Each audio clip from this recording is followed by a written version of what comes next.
Hi ನಮಸ್ಕಾರ. ಮತ್ತೆ ನಾನೊಂದು ಸಣ್ಣ ಕತೆ ಜೊತೆ ಓಕೆನಾ.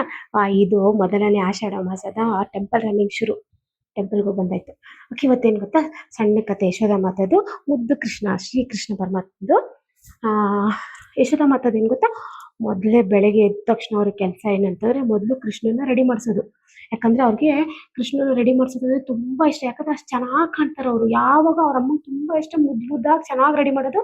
ಅವ್ರು ಒಡವೆನೂ ತೆಗ್ದು ಹಾಕಿ ಅವ್ರಿಗೆ ಚೆನ್ನಾಗಿ ರೆಡಿ ಮಾಡ್ತಿರ್ತಾರೆ. ಅಷ್ಟು ಚೆನ್ನಾಗಿ ಕಾಣ್ತಿರ್ತಾರೆ ಕೃಷ್ಣ. ಒಂದ್ಸಲ ಏನಾಗುತ್ತೆ, ಅಮ್ಮ ಹಂಗೆ ಅಡಿಗೆ ಮನೆಯಲ್ಲಿ ಸ್ವಲ್ಪ ಬ್ಯುಸಿ ಆಗೋಗ್ತಾರೆ. ಅವಾಗ ಏನ್ ಮಾಡ್ತಾರೆ, ಕೃಷ್ಣ ಮಲಗಿದಾರಲ್ವಾ ಅಂತೇಳಿ ಅಮ್ಮ ಅಡಿಗೆ ಮನೆಗೆ ಹೋಗ್ತಿರ್ತಾರೆ. ಅಡಿಗೆ ಮಾಡ್ಬಿಟ್ಟು ಬಂದ್ಬಿಡೋಣ ಕೃಷ್ಣ ಎದ್ದೋಳ ಅಷ್ಟೊತ್ತಿಗೆ ಅಂತ. ಅವಾಗ ಏನ್ ಮಾಡ್ತಾರೆ, ಅವ್ರ ಅಮ್ಮ ಬ್ಯುಸಿ ಆಗಿದ್ರೆ ಕೃಷ್ಣ ಎದ್ಬಿಟ್ಟು ಏನ್ ಮಾಡ್ತಾರೆ ನೋಡಿರ್ತಾರೆ, ಅಮ್ಮ ಇರಲ್ಲ, ಬ್ಯುಸಿ ಇರ್ತಾರಲ್ಲ ಅಡಿಗೆ ಮನೇಲಿ. ಅದಕ್ಕೆ ಏನ್ ಮಾಡ್ತಾರೆ, ಕೃಷ್ಣನೇ ಬಂದು ಅವ್ರ ಅಮ್ಮಂದು ಮೇಕಪ್ ಬಾಕ್ಸ್ ಎಲ್ಲ ತಗೊಂಡು ಅವರೇ ರೆಡಿ ಮಾಡ್ಕೊತಾ ಇರ್ತಾರೆ. ಅಮ್ಮ ಬರೋಕ್ ಲೇಟ್ ಆಗುತ್ತೆ, ಅಮ್ಮ ಬರೋಷ್ಟು ರೆಡಿಯಾಗಿ ಕುತ್ಕೊಳ್ಳೋಣ ಅಂತ ಹೇಳ್ಬಿಟ್ಟು. ಆಮೇಲೆ ಯಾಕಂದ್ರೆ ಪಾಪ ಅಲ್ವಾ, ಅಮ್ಮಂಗೆ ಕಷ್ಟ ಆಗುತ್ತೆ ಅಂತ ಮಗುಗೆ. ಅವಾಗ ಎತ್ತಿ ಬಾಕ್ಸ್ ಅಲ್ಲಿ ಇರೋದೆಲ್ಲ ತೆಗ್ದಿ ಅವ್ರು ಎಲ್ಲ ಅಲಂಕಾರ ಎಲ್ಲ ಮಾಡ್ಕೊಂಡು ಫುಲ್ ಮೇಕಪ್ ಎಲ್ಲ ಮಾಡ್ಕೊಂಡು ರೆಡಿ ಆಗ್ತಾ ಕೂತಿರ್ತಾರೆ. ಅವಾಗ ಅಲ್ಲಿ ಅವರು ಮತ್ತೆ ಬಲರಾಮ ಮತ್ತೆ ಸುಭದ್ರ 3 ಜನನು ರೆಡಿ ಆಗ್ತಿರ್ತಾರೆ.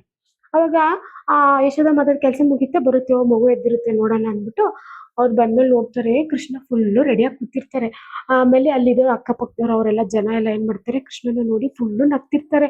ಏನ್ ಹಿಂಗಿದಾನೆ ಕೃಷ್ಣ ಇವತ್ತು ಅಂತ ಹೇಳ್ಬಿಟ್ಟು. ಅವಾಗ ಕೃಷ್ಣ ಸಪ್ಪು ಕೂತಿರ್ತಾರೆ. ಅವಾಗ ಅಮ್ಮನ್ ನೋಡ್ಬಿಟ್ಟು, ಅಮ್ಮ ನಾನ್ ಚೆನ್ನಾಗ್ ಕಾಣ್ತಿಲ್ವಾ, ಹಿಂಗೆ ನಾನೇ ರೆಡಿ ಆಗಿರೋದಿದ್ದು ಅಂತ. ಅವಾಗ ಅವ್ರ ಅಮ್ಮ ಹೇಳ್ತಾರೆ, ಇಲ್ಲ ಮಗನೇ, ತುಂಬಾ ಮುದ್ದಾಗಿ ಕಾಣ್ತಿದ್ಯಾ. ಯಾವತ್ತೂ ಈ ತರ ನಾನ್ ರೆಡಿ ಮಾಡ್ಸಿದ್ರೆ ಇಷ್ಟು ಚೆನ್ನಾಗಿ ಕಾಣ್ತಿದ್ಯಾ ಇಲ್ವೋ ಗೊತ್ತಿಲ್ಲ, ಬಟ್ ಇವಾಗ ನೀನ್ ತುಂಬಾ ಮುದ್ದಾಗಿ ಕಾಣ್ತಿದ್ಯಾ ಅಂತ ಹೇಳಿ ದೃಷ್ಟಿ ಎಲ್ಲ ತೆಗಿತಿರ್ತಾರೆ.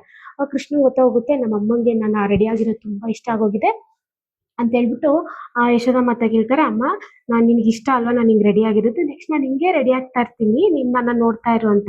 ಓ, ನೀನೇ ರೆಡಿ ಆಗು, ಚೆನ್ನಾಗಿ ಕಾಣ್ತೀಯ ಅಂತೇಳಿ ತುಂಬಾ ಖುಷಿ ಪಡ್ತಾರೆ ಆ ಮಗುನ ನೋಡ್ಬಿಟ್ಟು.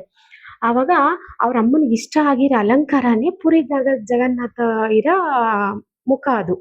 ಅದೇ ಅವಾಗ ಸಣ್ಣವರಿದ್ದಾಗ ಬಾಲಕೃಷ್ಣ ಆಗಿದ್ದಾಗ ಕೃಷ್ಣ ಪರಮಾತ್ಮ ಅಲಂಕಾರ ಮಾಡ್ಕೊಂಡಿರೋದು, ಅವ್ರಾಗ ಅವರೇ ಅಲಂಕಾರ ಮಾಡ್ಕೊಂಡಿರೋದು. ಅವ್ರ ಅಮ್ಮ ಯಶೋದ ಮಾತೆಗೆ ಇಷ್ಟ ಅಂದ್ಬಿಟ್ಟು ಅವ್ರು ಅದೇ ಅಲಂಕಾರದಲ್ಲಿ ಪುರಿ ಜಗನ್ನಾಥ ಅಲ್ಲಿರೋದಲ್ಲಿ. ಆ ದೊಡ್ಡ ದೊಡ್ಡ ಕಣ್ಣು, ಮುದ್ದಾದ ಮುಖ, ಅಷ್ಟ್ ಚೆನ್ನಾಗಿ ಅಲಂಕಾರ ಮಾಡ್ಕೊಂಡಿದ್ದಾರೆ. ಅದಕ್ಕೆ ಚೆನ್ನಾಗಿ ಕಾಣ್ತಾರೆ ಕೃಷ್ಣ ಅಲ್ವಾ, ಅದಕ್ಕೆ ಅಷ್ಟು ಚೆನ್ನಾಗಿ ಕಾಣ್ತಿರೋದು. ಅಷ್ಟೇ ಚಿಕ್ಕ ಕತೆ, ಬಾಯ್.